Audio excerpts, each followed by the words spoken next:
এই যারক সন্তানের বাচ্চা, শত্রুতা আছে আমার সাথে আছে। আমার ছেলে মেয়ের সাথে কিসের শত্রুতা? যদি তোর এত হিম্মত থাকে তাহলে আমার সাথে লড়বি। আমার সাথে পেরে না উঠতে পেরে তুই আমার ছেলে মেয়েদের গায়ে হাত দিবি, টর্চার করবি, এটা কিন্তু মোটেও ঠিক না।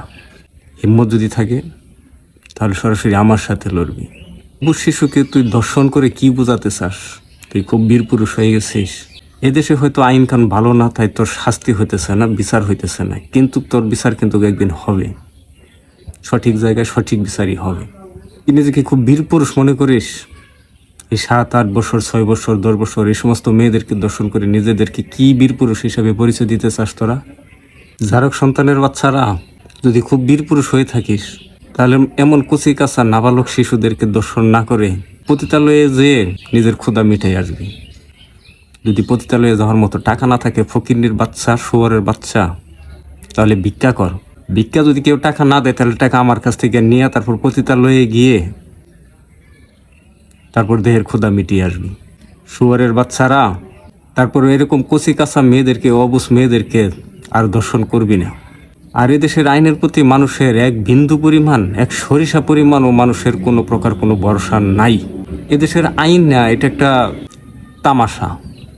এই সকল দর্শন দেখতে দেখতে এখন নিজেকেই পাপী মনে হয় যে আমরা মানুষ হিসেবে কোনো প্রতিবাদ করতে পারতেছি না। প্রতিবাদ করলেও তখন আইন আমাদেরকে আইন দেখায় যে দেশে আইন আছে, আইন বুঝবে, আদালত বুঝবে। আসলে এই দেশের আইন যে কতটুকু কি করে এটা কম বেশি সবাই জানে। হয়তো এই দর্শনকারীকে ধরবে, পুলিশ ধরবে, 1 বছর হয়তো জেল হবে, 1 বছর 2 বছর জেল হবে, তারপর ঠিকই কিন্তু জামিনে মুক্তি পেয়ে যাবে। মুক্তি পেয়ে যাওয়ার পরে যারক সন্তানের বাচ্চা, এই শহরের বাচ্চা, কুত্তার বাচ্চা আবার কিন্তু এগুলো খোলা আকাশের নিচে ঠিকই এগুলো দিব্যি বসবাস করবে।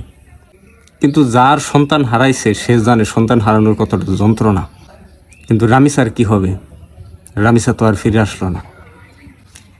এমন রামিসার মতো যে এই দেশে কত দর্শনের শিকার হয়ে তো ছোট ছোট এই কচিকাঁচা মেয়েদের জীবন গেল, যা এটা বলতেও এখন লজ্জা লাগে।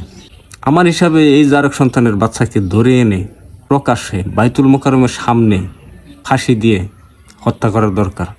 শুধু এইটা না, এই সরকার থাকাকালীন এই সরকারের, আমার হিসাবে এই সরকারের এক্ষুনি তাৎক্ষণিকভাবে আইন পাশ করার দরকার, যেই দর্শন করবে প্রমাণ হওয়ার সাথে সাথে তাকে ক্রস ফায়ার করে মেরে ফেলা হবে। শুধু অপেক্ষা করা হবে প্রমাণের অপেক্ষায়। প্রমাণ হবে তো ক্রস ফায়ার, কোনো কথা নেই।